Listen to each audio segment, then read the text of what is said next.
I don't hear the music. Welcome to Moonshot Radio with your host, Dr. Nivea Torres.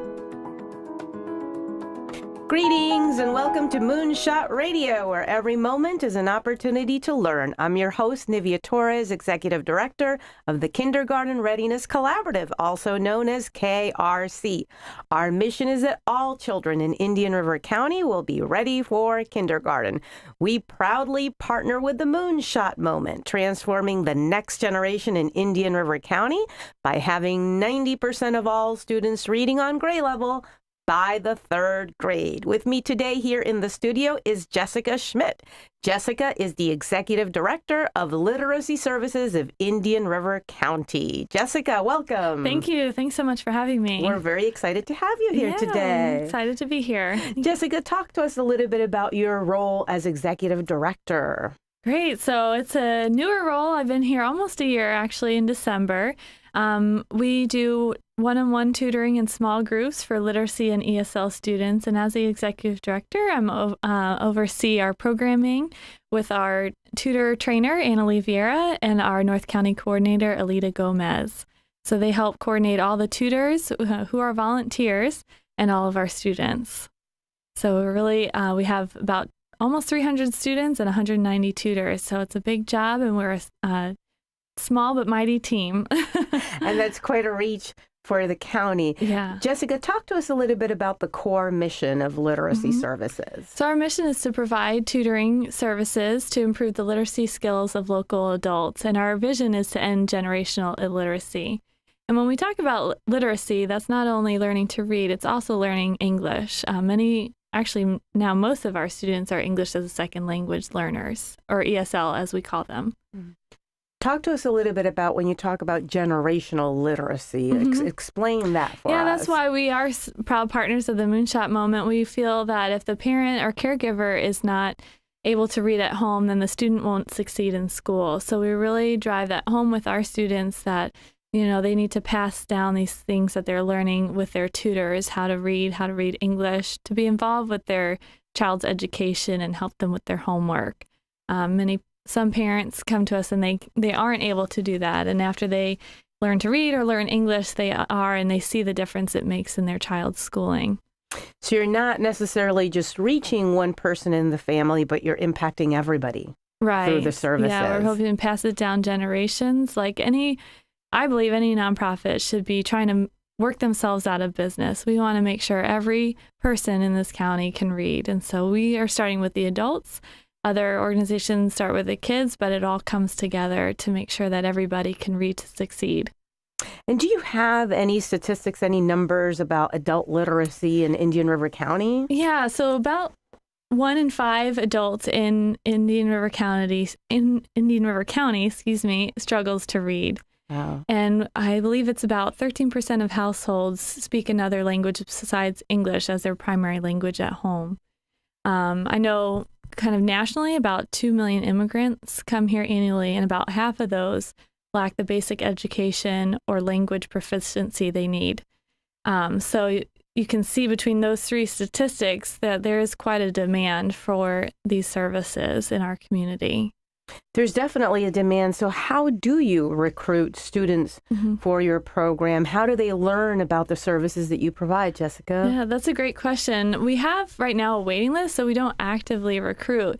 But what happens is that so many students pass it along to their friends and family. It's really a word of mouth, organic type of recruitment. They see the success that their peers have had, and they want the same help, so they come to us. We know that there's probably more literacy students out there, and that's something we want to target because we do feel like it's an underserved population. So we're hoping to get more volunteers so that we can find those students in the community. We like to do radio shows like this so that they can hear about us and learn about literacy services and where to find us. So if someone is interested in being one of your students, how do they go about doing that? Is there a specific requirement? Yeah, no requirements except that we are adults program. So 16 and up, they can be literacy or ESL. We have offices in all the libraries, and our office hours are Monday through Friday, 10 to 4. We're in the Vero Library, Sebastian Library, and we have a location in Fellsmere that we share the space with Kindergarten Readiness. So they can come into any of those locations and sign up. We add them right to the waiting list, and then depending on their schedule and availability and what tutors we have, we'll match them up as soon as we can. We have a lot of students waiting that need nighttime tutoring, so that is a volunteer need. If they can meet during the day, they're more likely to get pulled off that waiting list sooner. So if I am interested in getting services, I walk into the library and I say I want help with, I'm just using as an example, getting my driver's license or my citizenship test. Are these things that you customize based on the need that the student has? How does it work? Yeah, that's an awesome question.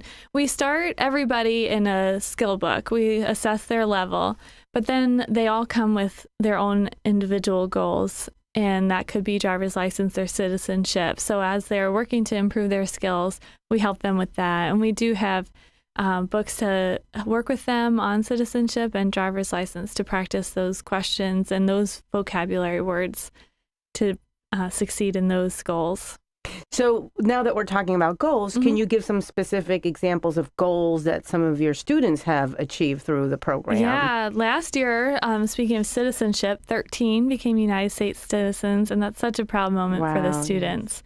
I'm going to refer to some notes here, too, because I don't want to mess it up. 23 started college. 43 improved their financial literacy. 26 can now use a computer. Over 227 reading levels were advanced between all of our students, and 144 improved their communication skills. And like we were talking about earlier, the generational piece, 56 became more engaged in their child's education. So we're really proud of all that they're achieving, and we like the flexibilities that the tutors have to work with them on their individual goals so that they can get that hand up that they need. Certainly some great accomplishments, Jessica. What about the demographics of the students that you serve? You talked about they have to be 16 and up. Any data in regards to that? Yeah, so about 50% of our students are in the age range of 25 to 44. Then we have some younger. We have only maybe a handful of high school students, and then some over 44, but that big bulk is that kind of 25 to 44. Of our 295 students, they represented 27 countries, including in addition to the United States. Over 80% of our students were ESL, and then there's a small group of that population that also needed literacy skills in their own language. Well, they're illiterate in their own language, so really starting the bottom there, and then ESL, and then we had about 15% literacy students last year. So you mentioned ESL. For folks who are not aware, who don't necessarily understand this concept, what is the difference between direct literacy tutoring or services that you provide and ESL for some of the students? Yeah, so literacy would be learning to read. They might have gone all the way through school, but they have so many coping mechanisms that they were able to get by without being able to read, but they realize later on in life that they can't get ahead without that skill. So they come to us and ask for help. ESL, that kind of ranges too. They could have immigrated here and gone to school, have a degree in their own language, just need to get a grasp of the English language to get started here. Or they could lack the basic education, like I mentioned earlier, and need literacy help as well as ESL. So it really ranges the gamut. And then we have skill books that we can assess their level and start them on a certain level. The one that's we use primarily is the Lawback method. That's been proven to work for decades. That works for both ESL and literacy students. There's different teaching manuals, but it's the same workbook. So it really is a great tool and resource for all of our students. Jessica, and what is sort of the average time span or range that a student is with you? I'm thinking of, the example that you just shared, that someone might be at a basic level or semi-literate in their language. So what would be the time period to get them to a point? That's a good question. It depends on their goal. And sometimes they come and they say they only want their driver's license. But once that door is open for them, they realize how much more they could achieve. And so they'll stay with the program for longer. we want them to commit to at least 3 months, but some students are with us for a few years. We just had our first set of students to really graduate, work through all the skill books, and they were with us about 5 years. Wow. So it can range a lot. I would say most are about a year to maybe 2 years, but some keep going and just keep working to get ahead. So we're really proud of those students. And this year is the first year we'll actually have sort of a graduation ceremony for those students to recognize the goals that they are achieving along the way. So many of them might have had a graduation to attend. Right. So it'll be a neat opportunity for them to get inspired and also celebrate what they've accomplished. Wow. Being with you for 5 years, I can just imagine the growth over time for those students. Yeah, that one individual student, he had been working out on the golf course outside every day in the heat. And now he's in administration, has received a pay raise, and is working inside with his peers and, communicating in English. So that was really exciting accomplishment for him. Jessica, we're going to take a break to hear from our sponsors, but we will be right back. At the Kindergarten Readiness Collaborative, our vision is for every parent, regardless of income or zip code, to have the knowledge and tools they need to raise healthy children that are prepared for kindergarten. Our mission is to support our partners in developing a high-quality early childhood system that is family-centered. Our outreach and parent engagement specialists connect with families and build trusted relationships. KRC has chosen Fellsmere and Gifford as our two focus areas in Indian River County. Our Fellsmere office is located downtown in the City Annex, and our new Gifford office is located within Victory Park Apartments.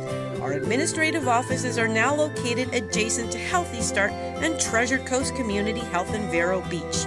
The Kindergarten Readiness Collaborative, developing a high-quality early childhood system for all children in Indian River County.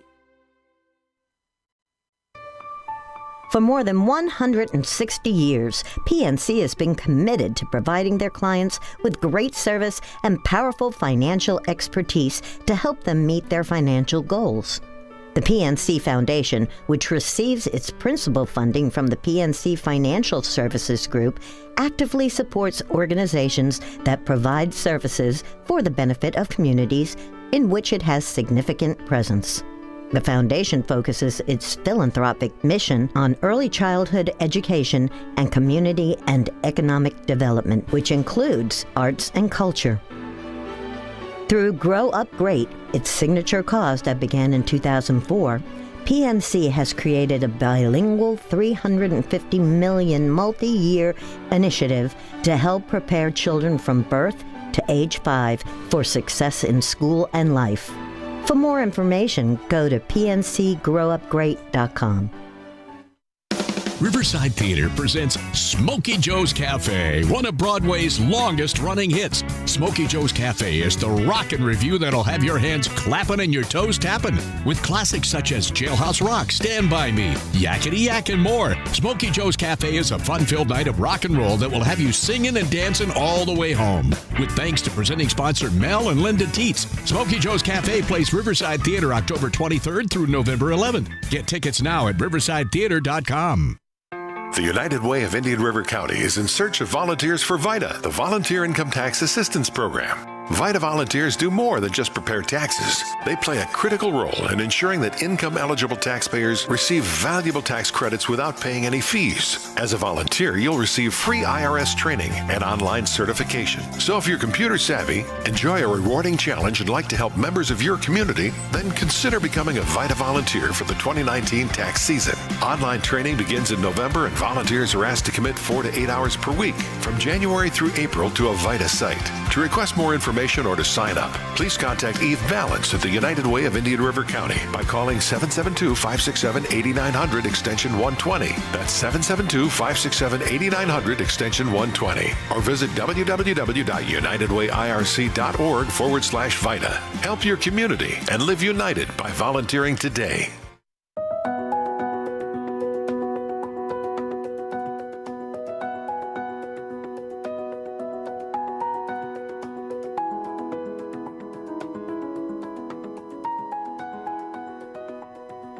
of Literacy Services of Indian River County. Jessica, welcome back. Thank you. Jessica, so let's share a little bit about the success stories of your students. Sure. We are so proud of all the things our students accomplish. One off the top of my head, he's a literacy student, really has dreams of being a cook, but he couldn't read the tickets. You think a cook wouldn't need to read, but they do, read recipes. Yes. So the tutor actually goes to his place of work, and they've been working together for about a year now at least.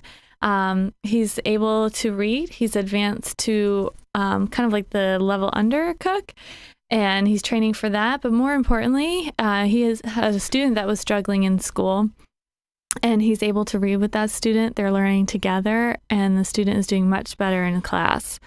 So just the way that trickles down is so neat to see. And the pride on his face when he knows that he can help his child is really awesome. So that's a literacy story I can think of. Another one is one of our ESL students. And when she had her first baby in the hospital, she couldn't read the menu.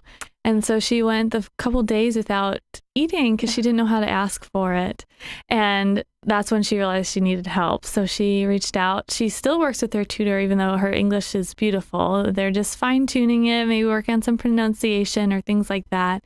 She since had another baby, was able to order off the menu, which is such an exciting moment for her. But more importantly, she's gotten her driver's license. She's also become a community volunteer and a community leader. Her friends look to her to help translate for them. She's organized a fundraiser for a family in need, and she helps us out. She's serving on our committee for our graduation ceremony. So learning a language, I mean, before you learn the language, it can be so isolating not to understand what's going on around you. And now that they learn English, they're able to participate in the community and become more involved. Jessica, thank you for sharing those stories. You are certainly, through literacy services, changing and transforming lives. And we've talked about the students, but now let's talk really about the tutors who make it happen. Yes. So where do you find these tutors, and do they have training? Great question. Well, first we want to thank all the tutors we do have. Last year we had about 190 tutors serve over 12,000 hours working with our students. So that is an amazing accomplishment. Our tutors, we recruit just in the community. They don't need experience in teaching. They don't need to speak another language. They attend a half-day training with our tutor trainer, Anna Vieira, and they learn all about how to help a literacy and an ESL student. And then they get matched after that based upon their schedules, similar interests, location. Once they start working with the student, we don't just let them go. Our door is always open. They can come ask for help. We have bi-monthly trainings on different topics. And we also send out an e-newsletter and a print newsletter as well with all sorts of tips and resources they can use. But really anybody can volunteer. They just have to have a heart for service and, of course, be able to read. I want to reiterate, because a lot of people do think that they would need to speak the other language, but we prefer the immersion method. If they speak the student's language, so often they revert back to that, and the student doesn't advance as quickly as they do when they need to communicate with their tutor in English. So if there's someone listening now, sitting at home thinking, I have some extra time, I can do this. I don't necessarily need to speak another language. I just need to have an interest and a passion to help someone else. Right. Yeah. And they create the schedule with their students, so it's based upon their availability. We ask they meet at least once a week, but we prefer twice a week for an hour to 90 minutes at a public location. So that could be the library. We have some areas in the community where they can meet, or if they have an office, or maybe they can meet at Panera, something like that, where it really makes it easy for both the tutor and the student to succeed in meeting together and meeting that schedule. It's really flexible for them. I'm just thinking of the connection between the tutors and the students, and certainly that sense of accomplishment that the students have for reaching that milestone. But as a tutor, you have this sense of satisfaction. I mean, I'm sure that you deal with them and you've heard of these stories where there's just such a connection. Yeah, they really build a relationship, and I've heard a lot of volunteers say that they get more than they feel like they give. And they maintain relationships beyond their tutoring services. Once a student moves on, they usually do keep in touch. They've formed such a bond. And we almost think that we do think that our tutors are really mentors a lot of the times for our students. They just need somebody to be in their corner as they're learning and as they're trying to get ahead. So the tutor really acts as that for them. Sort of a life coach to a certain extent, guiding them along the way and cheering them on. Of course, right? Absolutely. I couldn't agree more. Jessica, talk to us a little bit about this fall lecture series that Literacy Services has. What is that all about? Yeah, so our author series will be November 15th at Windsor Beach Club. We're really excited to welcome author Michelle Rigby-Assad. She wrote the book Breaking Cover, and it's about her experience as an undercover CIA agent. Wow. So she served mostly in the Middle East and counterterrorism. So she should have a wealth of experience and information to share with our audience, and it is a fundraiser for our programs. Our tutoring is offered free of charge to all of our students, and we provide all the training for our tutors free of charge, and then all the curriculum books that the students and tutors use together. So this fundraiser really helps us achieve that. And it's, like I said, it'll be at Windsor Beach Club November 15th, and it starts at 6:30. And tickets are $150 per person and can be purchased on our website or at our office. We're really excited and looking forward to that event. And is this a one-time event, or do you have plans to have more Our author authors? series also includes our Love of Literacy event. That will be in March. That's where our Students of the Year, our Literacy and ESL Students of the Year will speak. And we'll also have an author, which we are looking for one still. Okay. So that's still a secret. We'll be announcing that soon, hopefully. Well, that sounds very exciting, Jessica, and we'll make sure to spread the word and that people hear about this. So, Thank Jessica, for folks who were listening to you today and want to either become a student or become a tutor or support literacy services, how do they get more information? Sure. So they can go to our website. That's literacyservicesirc.org. Or give us a call at 772-778-2223. That number goes to all of our offices, so you'll be able to reach one of us either in Vero, Sebastian, or Fellsmere. But if you're out and about in the community, come visit us in the Vero Library, the Sebastian Library, or the Fellsmere office outside of the old school building. And are there specific hours at the libraries? Yeah, primarily Monday through Thursday, 10 to 4. Perfect. Well, Jessica, we want to thank you for coming today, and we encourage folks who are listening to visit your website, to also visit your Facebook page, because I know you have an active Facebook page. Yes. Search for Literacy Services and you'll find us. And thank you for having us, and we're excited to partner with you as well and help serve your families. Thank you, Jessica. And until next time, this has been Moonshot Radio, where every moment is an opportunity to learn.